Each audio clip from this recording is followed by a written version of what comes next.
Em 25 de dezembro, o ministro da Defesa da Rússia, Sergei Shoigu, afirmou que as forças armadas do país assumiram o controle total da cidade de Marinka, na região oriental de Donetsk, na Ucrânia, uma cidade que tinha uma população pré-guerra de ao menos 9.000 pessoas, mas foi totalmente destruída com a guerra e neste momento não há nenhum civil vivendo desde novembro de 2022.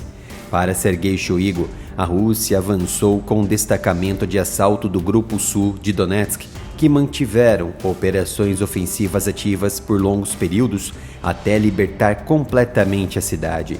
Um jogo de resistência que mostrou a verdadeira face insistente de Moscou para capturar uma cidade-cemitério. Shoigu relatou esta vitória durante uma reunião fechada, mas documentada, com o presidente russo Vladimir Putin, e os fatos parciais das conversas foram divulgadas pela mídia estatal TASS, que Shoigu destacou que o avanço da Rússia reduz as capacidades da Ucrânia na área e proporciona oportunidades adicionais aos militares russos. As primeiras evidências de tal ganho importante para o moral e posição territorial em favor da Rússia veio do próprio exército ucraniano, já que moveu significativamente a sua artilharia para o oeste, longe da cidade de Donetsk, permitindo assim a Moscou proteger Donetsk de ataques de forma mais eficiente. A cidade de Marinka emergiu como um ponto crítico neste conflito prolongado. Em 30 de novembro, em meio a impressionantes 82 confrontos ao longo da frente, Marinka se destacou devido à sua importância estratégica na região de Donetsk. As forças russas têm sido persistentes nas suas operações de assalto, espalhando-se por várias frentes, incluindo Kupiansk, Liman, Zaporizhia, Bakhmut e, nomeadamente, Marinka. Esses esforços fazem parte de uma estratégia mais ampla que visa cercar Avdiivka, um movimento que mostra uma mudança significativa no controle da região.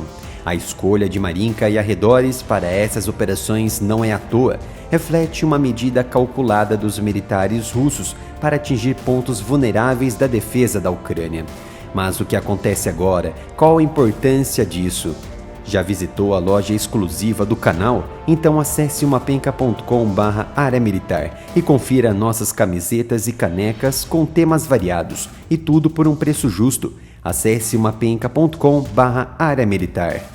Apesar da intensidade desses ataques, as forças de defesa ucranianas demonstraram uma resiliência notável. Em Marinka, repeliram com sucesso as batalhas contra os russos por quase 2 anos ininterruptos, um testemunho da sua perspicácia estratégica e do seu empenho na defesa do seu território. Este sucesso não foi apenas uma vitória tática, mas também um significativo reforço moral para as forças ucranianas e os seus apoiantes.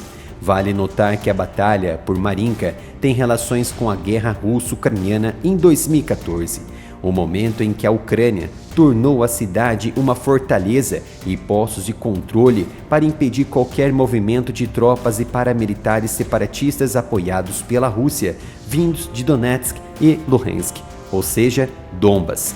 A cada esquina e rua havia unidades militares, blindados, sistemas de artilharias em quarteirões e sistemas de logística, comunicação e militar em regiões subterrâneas por toda a cidade. Uma verdadeira fortaleza que dificultava qualquer progressão de separatistas em 2014 e na atual guerra direta com a Rússia.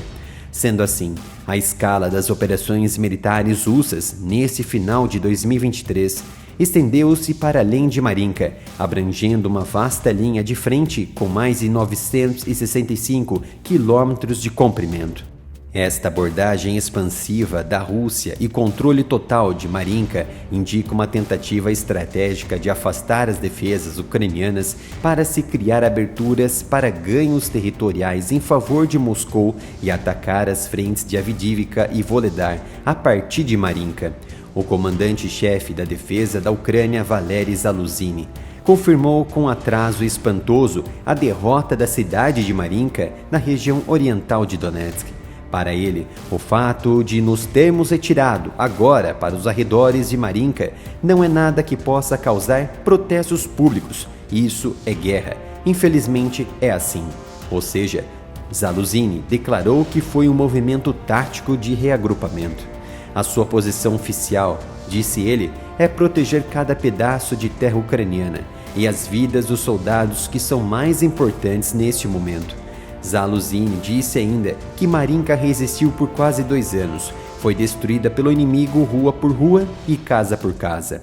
Foi então que o comandante confirmou o que os relatórios dos russos e de algumas mídias independentes do Ocidente já haviam evidenciado sobre o posicionamento de tropas em Avdiivka e a oeste, dizendo que as forças ucranianas ainda permanecem na periferia norte da cidade, mas o assentamento foi destruído e tal ponto que não existe mais.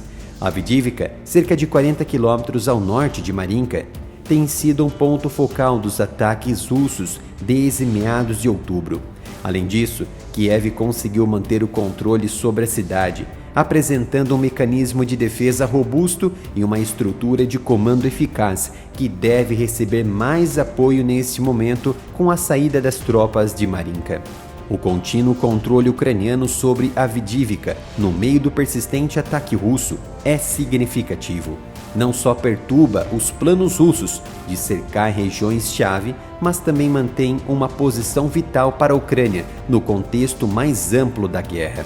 Em Marinka e em zonas críticas semelhantes, os danos nas infraestruturas, a deslocação de civis e o custo de vidas humanas realçam a natureza trágica da guerra. A resiliência demonstrada pelas forças de defesa ucranianas por quase 2 anos na repulsão de ataques russos foi louvável, mas é crucial recordar o contexto mais amplo em que esses combates militares estão ocorrendo em outras frentes. O conflito em curso na Ucrânia, especialmente em áreas como Marinka e Avdiivka, estende-se para além do seu significado regional imediato, repercutindo em todo o cenário geopolítico global. A progressão da guerra, incluindo as ofensivas russas sustentadas e a resistência ucraniana, tem implicações mais amplas para as relações internacionais, a dinâmica de segurança e a ordem global.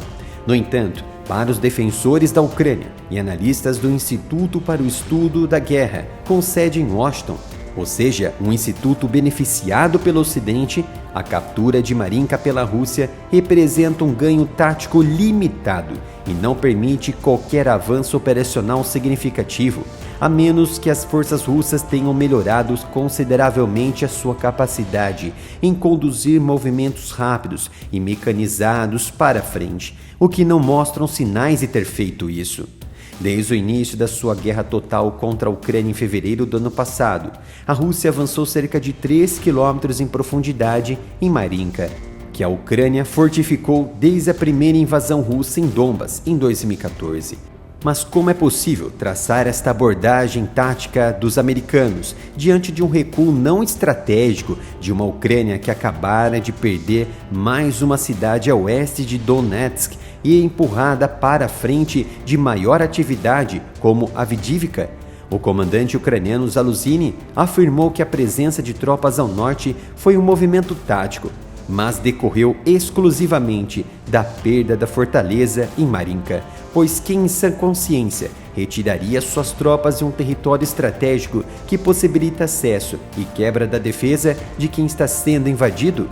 Afirmar que Marinka não tem importância alguma para a Rússia nesse momento é uma estratégia de guerra de informação arriscada para camuflar as dificuldades na guerra. E certamente a Ucrânia jamais lutaria por um pedaço de terra por longos 2 anos ininterruptos de intensas batalhas, sem saber da sua importância moral e tática. Se gostou desta análise, então peço que se inscreva e ative o sino de notificação aqui no Área Militar. E você pode também receber nossas análises sobre geopolítica e notícias instantaneamente pelo Telegram e no WhatsApp, com os links disponíveis aqui nos comentários.